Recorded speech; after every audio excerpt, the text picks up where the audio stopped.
और मैं राष्ट्रीय महासचिव के पद पर नियुक्त किया गया हूँ। यह दिन मेरे लिए बहुत हर्ष उल्लास का है और मैं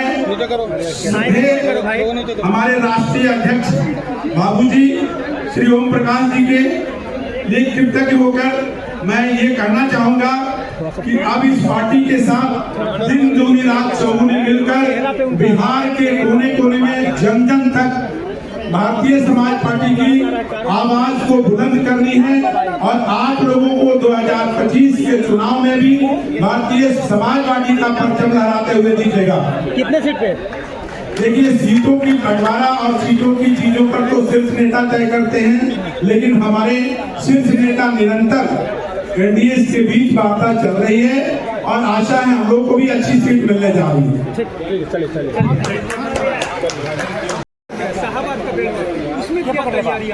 देखिए, हमारी जो तैयारी मधेपुरा की सीट है सिंहेश्वर, वहाँ भी जाकर के हमने कार्यक्रम किया। पूर्णिया, अररिया, आप वहाँ पता करिएगा।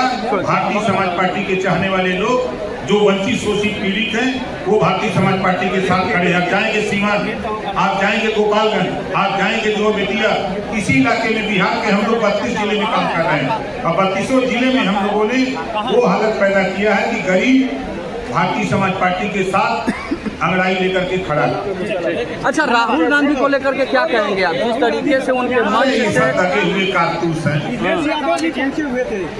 देखिए, एक कहावत है कि हिम्मत मिलता है ना कल बाबू होता तो वो दुपुड़ी लेते। आप उठा के देखिए, यूपी में 14 हारे, 17 हारे, 19 हारे, 22 हारे, 24 हारे, हार की श्रृंखला वहाँ बना रहे हैं।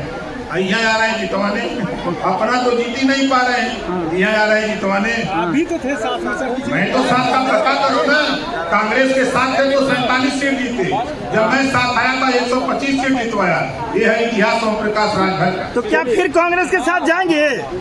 हम लोग एनडीए के साथ हैं। ठीक है, एनडीए सीट देगी आपको? बिल्कुल देगी। क्यों नहीं देगी भाई? लखनऊ में आपने पार्टी ज्वाइन किया, बिहार के नेताओं से हमारे प्रदेश अध्यक्ष और टीम से बातचीत हुई तो लोगों ने कहा कि आपको राष्ट्रीय कमेटी में रखा जाए। तो आज डॉक्टर शशि भूषण प्रसाद जी को हम लोगों ने राष्ट्रीय महासचिव और एक जिम्मेदारी दिया है कि बिहार यहाँ के नेताओं से मिलकर के जो हमारे जिलाध्यक्ष हैं, ब्लॉक विधानसभा के, जैसे यहाँ प्रखंड करते हैं, हमारे यहाँ वहाँ ब्लॉक करते हैं, तो चाहे प्रखंड के हों, चाहे विधानसभा के हों, चाहे जिले के हों, चाहे मंडल के हों, चाहे प्रदेश के नेताओं से सामंजस्य बना करके हम लोग चुनाव के मैदान में जो लक्ष्य है कि विकसित भारत और आत्मनिर्भर भारत, उसको बनाने के लिए हम लोग सहयोग करें, मिलकर के काम करें। सब लोग मिलकर के निश्चित ही सफलता कदम चुनेगी जब हम लोग मिलकर काम करेंगे। आपकी पार्टी चुनाव लड़ेंगे बिहार में और बिहार में किसके तो बात हुई है, वार्ता हो रही है? देखिए, दिल्ली हम लोगों की बातचीत हुई, यूपी बिहार भी बातचीत हुई, तो लोगों ने सूची मांगी। हम लोगों ने 29 विधानसभा की सूची दी। वैसे चुनाव तो हम लोग 156 सीटों पर बराबर लड़ने का काम करते थे, तब कोई जानता नहीं था हम लोगों को, लेकिन धीरे धीरे जब दिल्ली से ये हुआ कि आप कुछ सीटें ऐसी दीजिए जहाँ जिसमें से आपको दिया जा सके, तो उसमें हम लोगों ने बूथ स्तर पर हम लोगों ने अपनी कमेटी बनाई। वहाँ हम लोगों ने 25,000, 26,000, 22,000 इस तरह अपने सक्रिय सदस्य पार्टी का बनाया और बड़ी बड़ी रैली, चाहे आप नवादा की रैली सर्च करिए, चाहे आप गया की करिए, चाहे नवादा की करिए, कटिहार की, अररिया की, पूर्णिया की करिए, चाहे सीवान, आरा, छपरा, भभुआ, कैमूर, बक्सर, पश्चिमी चंपारण, पूर्वी चंपारण, बेतिया, नवादा, नालंदा, पटना, कहीं भी आप सर्च करेंगे तो हम लोग 20,000, 25,000, 30,000, 40,000, 50,000 की रैली गरीब अपने पैसे से चल करके हम लोगों की रैलियों में आता है और वो अपनी दुख को दूर करने के लिए हम लोगों के साथ कंधे से कंधा मिला। सम्मानजनक कितना सीट होगा सर? सम्मानजनक कितना सीट होगा?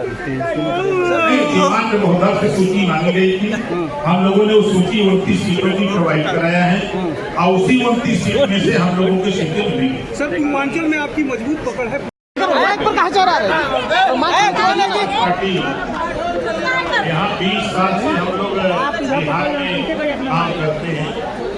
यहाँ पंचायत चुनाव, विधानसभा के चुनाव और लोकसभा के चुनाव बराबर हम लोग लड़ते रहे हैं। इस बार हम लोग पार्टी का अपने राष्ट्रीय अधिवेशन बिहार की धरती पर पटना में आज जो आयोजित है, इसका उद्देश्य ही आगामी जो चुनाव है उस चुनाव में हम लोग एनडीए गठबंधन के साथ मिलकर के चुनाव लड़ने की तैयारी है। वार्ता के क्रम में यहाँ प्रदेश अध्यक्ष भारतीय जनता पार्टी और जो राष्ट्रीय नेता यहाँ लगाए गए हैं और उसके साथ साथ दिल्ली भी वार्ता हम लोगों की 70% हो चुकी है। हम लोग जो यहाँ वंचित शोषित हैं, गरीब हैं, कमजोर हैं, जिनके पास बसने के लिए जमीन नहीं है, जिस तरह यूपी में हम लोग बसाने का काम करते हैं उसी तरह यहाँ भी हम लोग 5 डिसमिल जमीन उनको सरकारी पैसे पर खरीद करके उनको देना चाहते हैं ताकि वो अपना वहाँ सरकारी आवास बनवा सकें और उनको छत मिल सके। शिक्षा के सवाल पे हम लोग चाहते हैं कि बराबर भारतीय समाज पार्टी हमेशा ये आवाज़ बुलंद की है कि स्वर्गीय अटल बिहारी वाजपेयी जी कहा करते थे कि गरीबों को देना है तो शिक्षा फ्री दीजिए और स्वास्थ्य। उसके लिए हम लोग प्रयासरत हैं। जैसे हमारे देश के प्रधानमंत्री माननीय नरेंद्र मोदी जी ने आयुष्मान कार्ड 5 लाख रुपया इलाज के लिए उन्होंने आयुष्मान कार्ड जारी कराया। उसी तरह हम लोग यूपी में गरीबों के इलाज के लिए सरकारी हॉस्पिटलों में हम लोग विवेकानंद कोष से पैसा देते हैं, चाहे वो किसी भी जाति धर्म का हो।